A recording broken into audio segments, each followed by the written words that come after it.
Olá pessoal, vamos dar seguimento nesse nosso curso online do Adácia, né, abordando depressão e ansiedade em cardíacos ibero-americanos. No caso da ansiedade, pessoal, a gente vai ter uma diferença em relação à depressão. A gente tem 5 transtornos principais de ansiedade. Então, diferente da depressão, que é um transtorno único, quando você tiver um rastreamento positivo para a ansiedade, usando a escala GAD, seguindo a nossa orientação da aula de rastreamento, que você já deve ter assistido para assistir essa aula, você vai ter que fazer uma diferenciação entre os 5 principais transtornos. Quais são eles? Transtorno do pânico, fobia específica, agorafobia, transtorno de ansiedade generalizada e transtorno de ansiedade social, que antigamente era conhecido como fobia social. Então esses são os principais transtornos que você vai ter na tua prática clínica.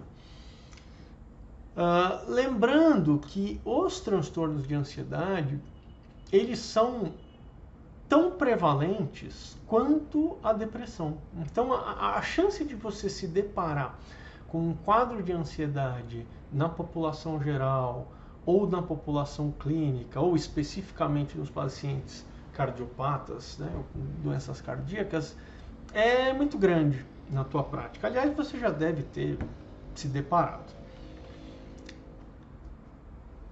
O primeiro que nós vamos falar, pessoal, é a fobia específica.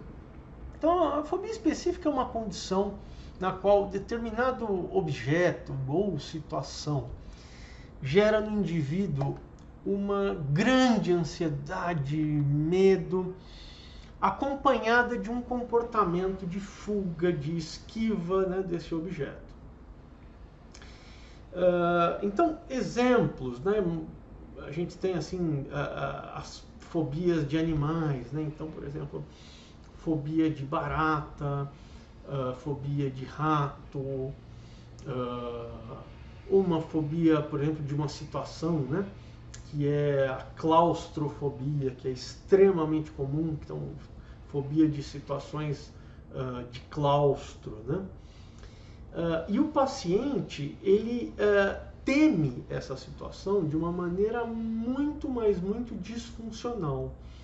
Então, o exemplo da barata e do rato é bem interessante, porque gostar ou não gostar de baratas, de ratos, só o fato de não gostar de ratos não caracteriza a pessoa como tendo uma fobia específica a rato, por exemplo, ou a aranha.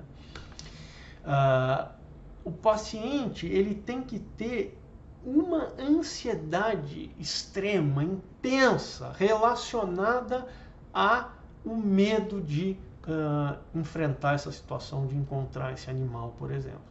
E ter os comportamentos de fuga ou de esquiva. Então, evitar situações nas quais ela possa ver o rato. Então, ou por exemplo, o indivíduo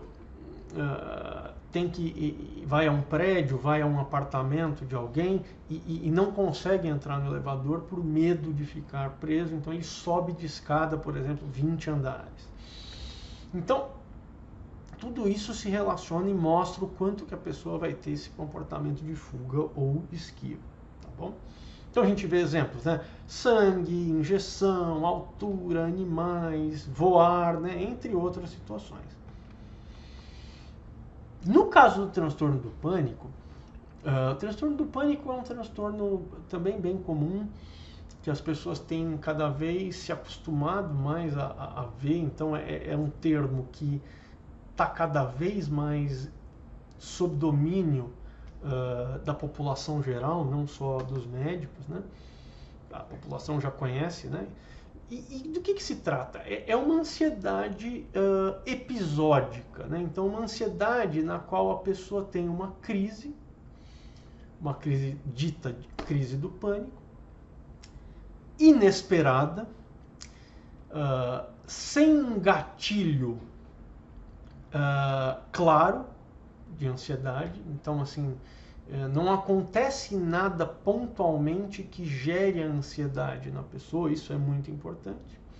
E esses ataques são recorrentes. O indivíduo começa a ter uma situação em que ele tem uma preocupação persistente em ter novos ataques. E também nas suas consequências ou implicações. E isso gera no indivíduo uma mudança comportamental significativa. A crise de pânico, para quem nunca teve, é uma crise de ansiedade muito forte. Os sintomas podem ser sintomas de falta de ar, sudorese, dor torácica, tontura, sensação de desmaio, ansiedade psíquica extrema, sensação, né, que vai perder o controle, sensação de morte iminente. E diferente do que se imagina, não é apenas uma frescura. Não é frescura. As pessoas que têm ataque de pânico, crise de pânico, você vê que elas é uma situação extremamente aflitiva e incapacitante para a pessoa. Então as pessoas que convivem com aquela pessoa e a pessoa que tem o transtorno respeitam muito o transtorno pela sua gravidade, né, que ela pode gerar. E são pessoas que visitam constantemente os prontos-socorros. Então, vocês que atendem em pronto-socorro, né, os que atendem, vão ver muitas pessoas com essas crises. E depois nós vamos comentar um pouco do diferencial. Tá? A agorafobia é o medo de desenvolver sintomas ansiosos em lugares cuja saída pode ser difícil ou embaraçosa. Então, situações em que muito cheias, né, ambientes cheios de pessoas, situações em que a pessoa tem dificuldade de sair daquele local, e a pessoa começa a evitar locais em que ela possa ter esse tipo de situação. A agorafobia, ela vinha muito, né, ela vinha associada nos manuais diagnósticos ao transtorno do pânico, porque o medo de estar nesses lugares era associado ao fato de também ter crises, muitas vezes, em locais assim, né, cheios de gente, né, de pessoas e tal. Só que ao longo do tempo a gente foi vendo que a agorafobia e o transtorno do pânico eram entidades que poderiam estar juntas, mas poderiam estar separadas também. Então, por isso que a gente separa esses dois transtornos atualmente. Os manuais diagnósticos, né, o DSM-5, a CID-11, né, agora lançado em 2018, todos eles separam esses dois transtornos.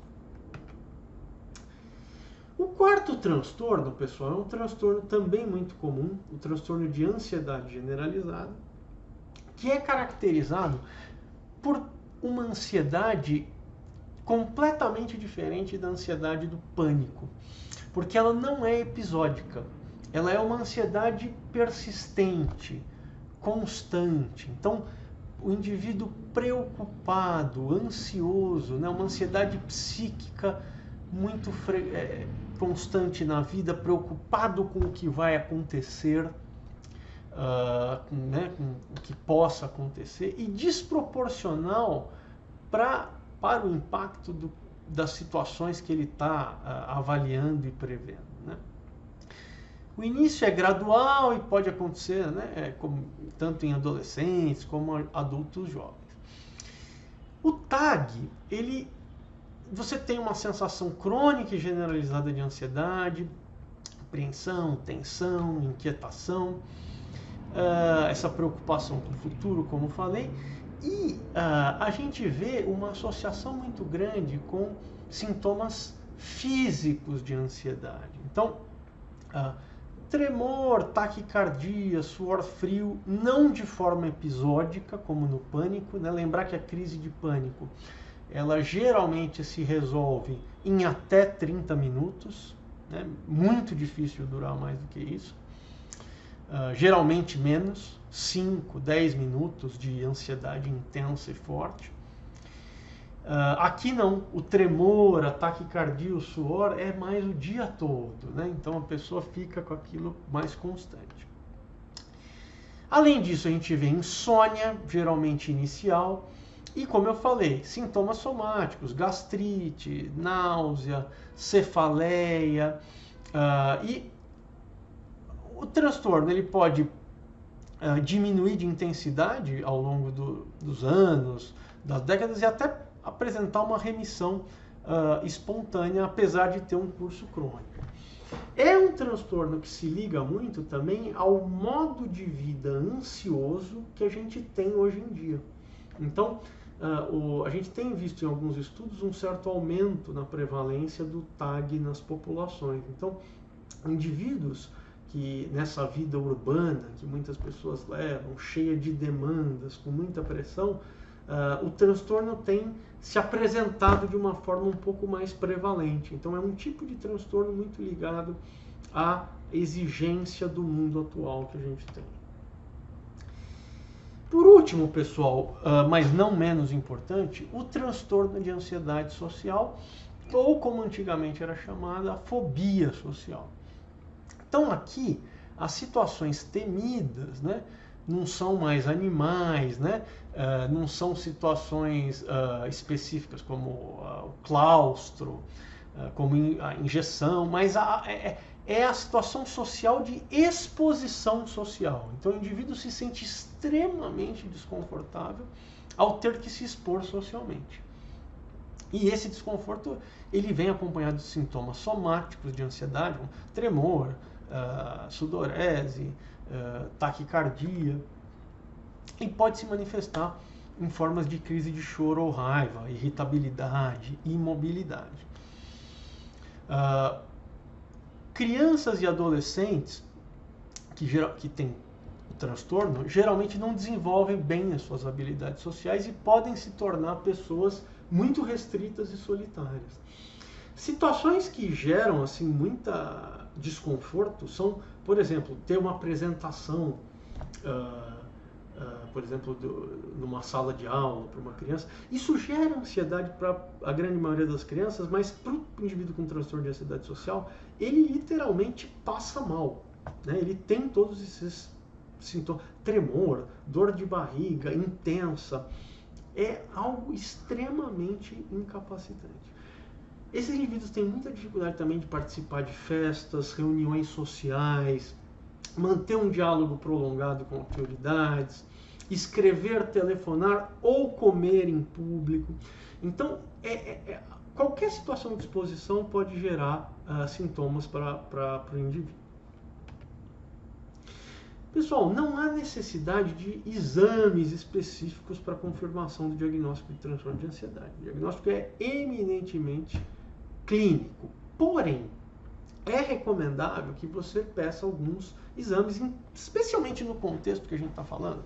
Nós estamos falando do contexto dos pacientes com doenças cardíacas. Então, você tem que afastar outros transtornos que possam estar gerando sintomas de ansiedade. Então, tremor, sudorese, dor no peito, falta de ar, tudo isso que a gente falou, sintomas, né, somáticos de ansiedade, tem uma infinidade de condições cardiológicas que podem gerar esse tipo de situação, que vocês sabem muito bem, né? Não vou ficar aqui ensinando para vocês, mas exames recomendáveis, assim, do modo geral, função renal, função hepática, função tiroidiana, glicemia de jejum, eletrólitos, eletrocardiograma, raio-x de tórax, exame de neuroimagem estrutural para suspeitas de alterações cerebrais agudas e outros exames conforme a demanda, né, pessoal?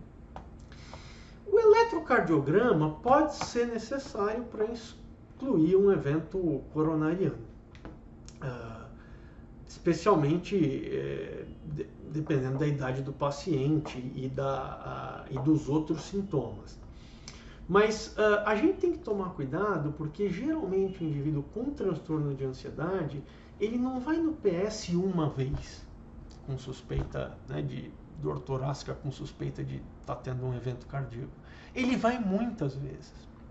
Então, seria ideal para isso ter o famoso prontuário informatizado unificado, porque ao indivíduo pingar no teu pronto-socorro ou na tua unidade de atendimento, você já ia saber que ele passou em diversos pronto-socorros, mas infelizmente no Brasil a gente não tem esse tipo de prontuário tão disponível. É ainda uma luta que a gente tem em termos de saúde pública para implementar esse tipo de prontuário que vai, enfim, vai nos ajudar muito não só nessa questão, mas como em outras. Mas temos que tomar cuidado para não ficar fazendo, por exemplo, eletrocardiograma de repetição. Porque além do custo que isso pode gerar para o sistema de saúde, isso pode reforçar alguns comportamentos disfuncionais do paciente de estar toda hora indo lá verificar para ver se isso é de origem cardiológica ou não. E aí vale muito também a orientação pós-exame. Porque o que a gente vê é que os clínicos, eles já estão até ligados no transtorno, no caso do pânico, por exemplo. Então, o indivíduo vem, uma suspeita de dor torácica, falta de ar, faz os exames, faz o eletro, verifica que aquilo não se trata de uma síndrome coronariana. E o problema é aí, porque nessa hora parece que o clínico ele se alivia, fala, bom, não é nada cardiológico, mas aí é o ponto que não acabou o tratamento aí. Na verdade, ele está começando. Porque provavelmente esse indivíduo tem um transtorno ansioso, e aí você tem que encaminhar o paciente de uma forma realmente consistente para iniciar um tratamento de transtorno de ansiedade. Porque senão ele vai voltar daqui a um tempo e outro colega vai passar pelo que você está passando. Vai ser um gasto não só de tempo, mas de recursos do hospital totalmente desnecessário. E isso reforça o transtorno, piora o transtorno. Isso não ajuda, né? Então é muito importante isso, esse tipo de projeto que a gente está fazendo, para que vocês também se empoderem do transtorno ansioso como uma entidade que vocês também têm que iniciar o tratamento. Lembrar que a orientação do clínico sobre transtornos mentais é muitas vezes mais efetiva que a orientação do psiquiatra. Porque existe um estigma muito grande do psiquiatra. As pessoas, além de não irem ao psiquiatra, elas desconfiam muito do que o psiquiatra fala, achando que o psiquiatra quer hiperdiagnosticar todo mundo que com ele passa, o que não é uma verdade. Mas isso reflete um preconceito que as pessoas têm com os nossos transtornos. Então você tem que fazer o diagnóstico diferencial com outros transtornos psiquiátricos, condições médicas, quadros de uso ou abuso e abstinência de substâncias. Um dos exemplos é a abstinência de álcool, que gera tremores, que gera ansiedade psíquica, que gera sudorese, né? Então você tem que diferenciar com isso. Sintomas psicóticos, depressão, demência e efeitos adversos de medicamentos também devem ser diferenciados dos transtornos ansiosos, que no caso da emergência psiquiátrica, mais o transtorno de pânico, né? Condições comuns, né, que podem cursar com sintomas que se confundem com sintomas de transtornos ansiosos. Angina, episódios agudos de asma, agravamento de DPOC, piora da insuficiência cardíaca congestiva, diabetes mellitus descompensado, distúrbios tiroidianos, crises epiléticas variadas, parciais complexas, parciais simples, né, de etiologia, crises não epiléticas de etiologia psicogênica, intoxicações agudas por substância, crise de abstinência de drogas, como eu falei, especialmente álcool, benzodiazepínicos e estimulantes, tá, pessoal? Bom, comorbidades.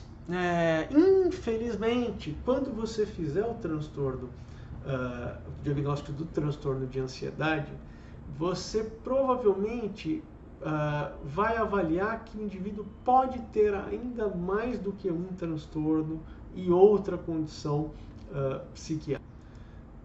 Então, um exemplo clássico disso é o da fobia social, por exemplo.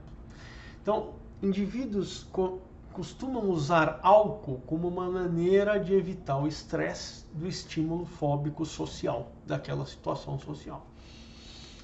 E muitas pessoas, pessoal, bebem em festas, vocês já devem ter visto, e às vezes de uma maneira meio desregulada.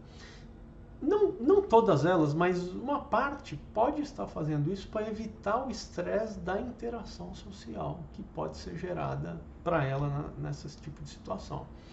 Então, é uma coisa interessante para vocês até ficarem atentos e observarem numa festa assim.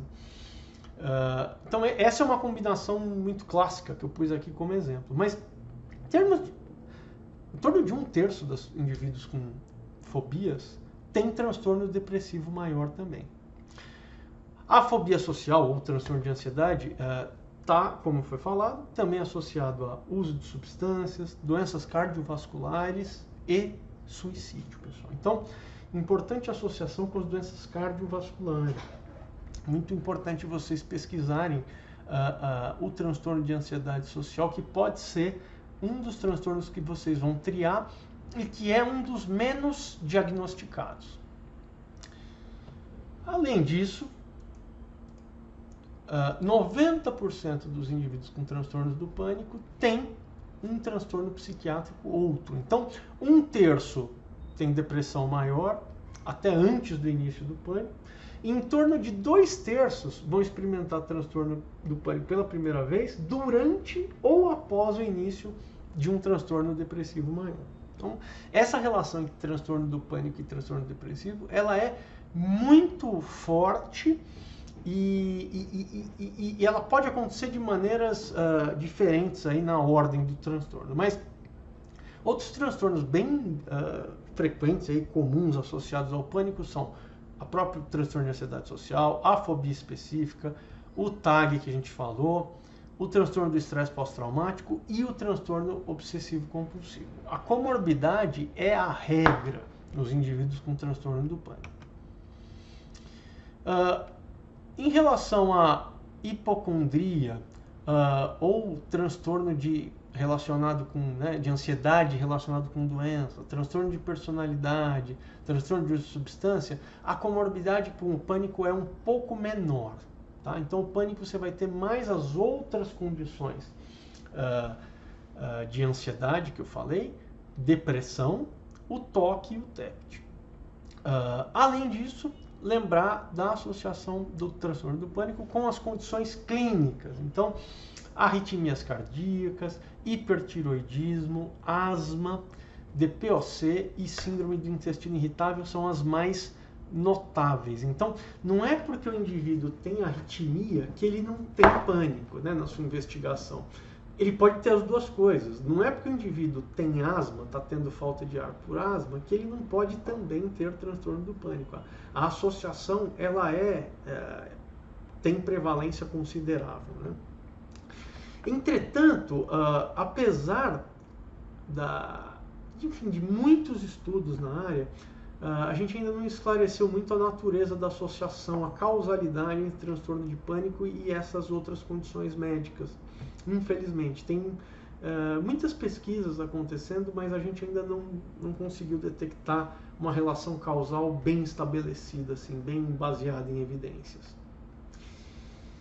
Por último, pessoal, a maioria dos casos de agorafobia você vai ter transtorno do pânico prévio, então o indivíduo geralmente teve crises do pânico relacionadas até aquele ambiente que ela vai começar a evitar agora. Geralmente ambientes cheios de gente, onde ela não possa escapar, E geralmente quando o transtorno do pânico é tratado, a agorafobia melhora com o tempo. Então é muito interessante isso, que vocês podem também ter na tua prática essa consideração aí. E o caso do TAG, a gente tem também uma comorbidade muito alta com outras condições, entre 50% e 90%, em especial transtorno de ansiedade social, fobia específica, transtorno depressivo maior, transtorno do pânico, transtorno do uso de substância e a distimia, que é uma depressão, né, que a gente até fala, né, é aquele indivíduo que tem poucos critérios de depressão, né, e portanto não fecha o diagnóstico para depressão, mas fica com esses sintomas, esses poucos sintomas, 3 ali, sintomas, 2 ou 3, ou até 4, por um período de 2 anos ou mais. Então isso gera um indivíduo, um impacto, e a gente começa a classificar ele também como um transtorno. Então essa é a distimia para quem não a conhece. Pessoal, obrigado, e agora, se você terminou de assistir essa aula, você provavelmente vai estar muito ansioso para passar para o próximo módulo, que é o módulo do tratamento, e eu espero que você tenha gostado desse módulo e esteja aí ansioso, mas nem tanto, para partir para o tratamento dessas condições. Obrigado.